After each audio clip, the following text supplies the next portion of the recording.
The NFL's second season starts this week. Whether you're into DFS or postseason tournaments, we have you covered. The NFL playoffs, they can be tricky to predict, and defenses, they tend to tighten up here, leaving fantasy production far and few between. Now, heading into Wildcard Weekend, fantasy managers, we have 12 teams worth of players to choose from. Now, depending on the postseason format you're part of, you may either be looking to cash in early or you're playing the long game. Either way, it is my job to help you navigate the wide receiver market, talk about those wide receivers you can trust and the ones that you should avoid this week. Now, here are your RotoBaller Wildcard Weekend starts and sits at the wide receiver position. And we're starting with Puka Ngata of the Los Angeles Rams as they take on the Minnesota Vikings. Regardless of how little Matthew Stafford has passed in recent weeks, Puka Ngata has been getting his. Despite Stafford throwing for fewer than 200 yards in 4 of the past 5 outings, Ngata, he has averaged 22.7 fantasy points per game over that same period.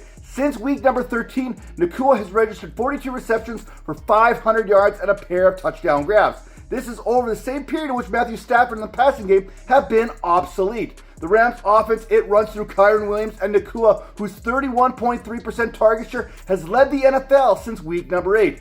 In the 5 games before that, Ngata, 95 or more receiving yards in 4 of those 5 contests. So we know Ngata is going to produce one way or the other. Now, do you remember the last time that Ngata was featured in a playoff game? I do. Last year, it was that loss against the Lions, a game in which the then rookie would average 20.1 yards per reception on his way to 181 yards, the most, by the way, in the postseason by a rookie. A touchdown, 35.1 fantasy points. Now, I'm not saying he's going to duplicate this performance, but the Minnesota Vikings, they did allow a league worst 40.17 fantasy points per game to opposing wide receivers this season, thanks to 18 touchdown passes and 3,115 passing yards yielded, which happens to be the second most. The second wide receiver I'm firing up, how about Cortland Sutton of the Denver Broncos as they take on the Buffalo Bills? Sorry, Bills Mafia. I know that the Chiefs, they didn't start all their starters last week. I get that. But Sutton, he comes into Wildcard Weekend fresh off a 7-catch, 98-yard performance in which he did haul in another touchdown pass. Since Sutton's goose egg there back in week number 7, all he's done is produce fantasy points. Over Sutton's last 11 contests, the Broncos wide receiver, he is the wide receiver 7 in fantasy, averaging 18 fantasy points per game. Since week number 8, Sutton's 804 receiving yards, that is the 11th most in the NFL. With that kind of yardage piling up, you know he's been the apple of Bo Nix's eye. Over that period, Sutton has earned 87 targets, a 25.1% target share, and a first read target share of 31.6. With an average depth of target of 13.5 yards this season and an air yard share of 49%, all the metrics are there once again for another successful fantasy outing. This is even more so when you consider that the Buffalo Bills, they've allowed 703 receiving yards, 6 touchdown receptions, and 40.23 fantasy points per contest in the last 4 weeks of the season. And I'm not counting week number 18 here. Now, another wide receiver, let's fire up a third wide receiver this week. How about scary Terry McLaren of the Washington Commanders as they head down to Tampa Bay to take on the Buccaneers? After a disappointing fantasy championship week, Terry McLaren, he had himself a get-right game against the Dallas Cowboys, where he would end up hauling in 8 of his 12 targets for 62 yards, a touchdown, and 20.2 fantasy points. For fantasy managers, that production, it came about a week too late, but hey, it is some nice momentum for those that are in postseason tournaments. McLaren, he's a much different wide receiver than he was back in week number 1 when he was held to just 2 receptions for 17 yards against this very same Buccaneers defense. The maturation of Jaden Daniels is the big reason why.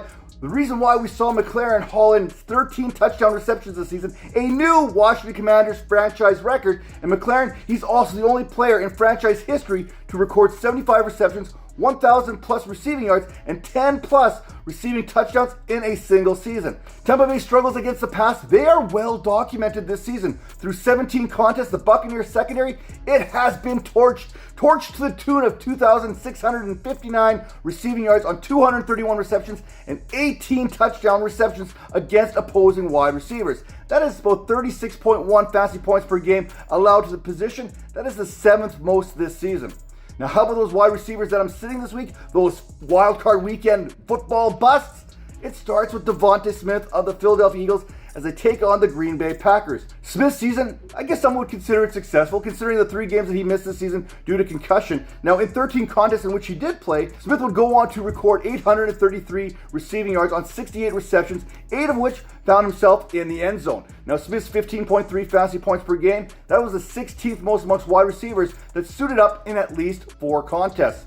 With these Eagles wide receivers, predicting which one is going to eat on any given week, it is a challenge. Smith saw a 26.3% target share since week number 8, while A.J. Brown, he earned himself a 31.1% target share, second only to Nakua. This season, the Packers, they have allowed 2,303 receiving yards to the wide receiver position. That's the 4th fewest. They also have allowed the 4th fewest fantasy points per game to the position, further complicating matters. With a tough matchup facing fantasy managers and 2 options in the Eagles passing game, 3 if you consider Saquon Barkley, it's too messy of a situation for me to put my faith into this week. Sure, he could have a 20-point fantasy performance, but then again, he could be held to 10 or fewer points just as easily. The bottom line is, the Eagles' best matchup is in the run game, much like it was back in week 1 when these teams last met. Now, the second wide receiver that I'm sitting this week, it is Amari Cooper, the Buffalo Bills, as they take on the Denver Broncos. I have zero issue admitting that I'm a petty individual. I have no problem to say this. You know what? It's probably one of my more charming qualities that I have. It's like a fantasy football defense mechanism. It's manifested itself in me since the time I began playing fantasy football. It's more about my trust issues coming to life here. Now, I'm here to tell you that my spider tingle is telling you to avoid Amari Cooper at all costs this week. The last time the fantasy managers put Cooper out there, he produced a solid fantasy performance. It was against the New York Jets, but it was still solid nonetheless. Cooper, he hauled in 3 passes there for 56 yards and a touchdown, earning himself 14.6 fantasy points. That was only the second time since week number 8 that Cooper had provided fantasy managers with at least 8 fantasy points. Now I'm looking at the game logs, I'm looking at the data. Since week number 8, Cooper has seen just 27 targets and a 12.3% target share. His 231 receiving yards, that accounts for 12.8% of the Bills' receiving market share. Now let's pretend out there that Josh Allen, he goes off in a big way, throws for 500 yards. If you take that 12.3%, let's bump it up to 13%. That's only 65 yards receiving. Yeah, thanks, but no thanks. That's in the world of hypothetical. But now let's continue this hypothetical here. Let's consider that the Denver Broncos view Cooper as a legitimate threat. In that case, you have to anticipate that Cooper will see plenty of Patrick Surtain II there, as Khalil Shakir is more than likely going to see the snaps out of the slot. While the Broncos have allowed 31.52 fantasy points per game to opposing wide receivers, very little of that has been on Surtain's watch. Now, the final wide receiver I'm sitting this week, and this one hurts me, people. This one hurts me. If you've been watching the show, you know how much this is going to hurt. It is Mike Evans of the Tampa Bay Buccaneers as they take on the Washington Commanders. I have been in Evans' corner every step of the way for the last 6 or 7 weeks, watching him march his way to his 11th successive 1,000-yard season. Now, life, it is often funny, and hey, we don't ask how, we ask how many. As the streak continued against the Saints, one can only wonder, what if? What if Marshawn Lattimore was still with the Saints? Would the streak have survived? Well, guess what? We kind of get a look at it possibly this week. The team that traded for Lattimore happens to be playing the Buccaneers this week. So get your popcorn ready. This is going to be a good one. Historically speaking, Lattimore has gotten the better of Evans every step of the way, not only on the field, but in the wallet as well. But we don't talk about another man's money here, so let's ignore that. The fact is, head-to-head, Evans has exceeded 12 fantasy points in half-point PPR formats against Lattimore just once. And it's not just that Lattimore he's got to worry about it. I mean, he's got to concern himself with the rest of his Washington Commanders team.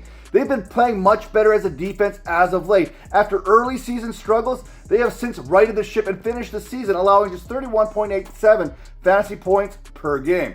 Improving on the final 4 weeks of the season, that number is actually lower because they've surrendered just 29.49 fantasy points per game, which happens to be the 7th fewest. Now, if you want to get in on the action this week, head over to RotoBaller.com for all the latest news and fantasy analysis.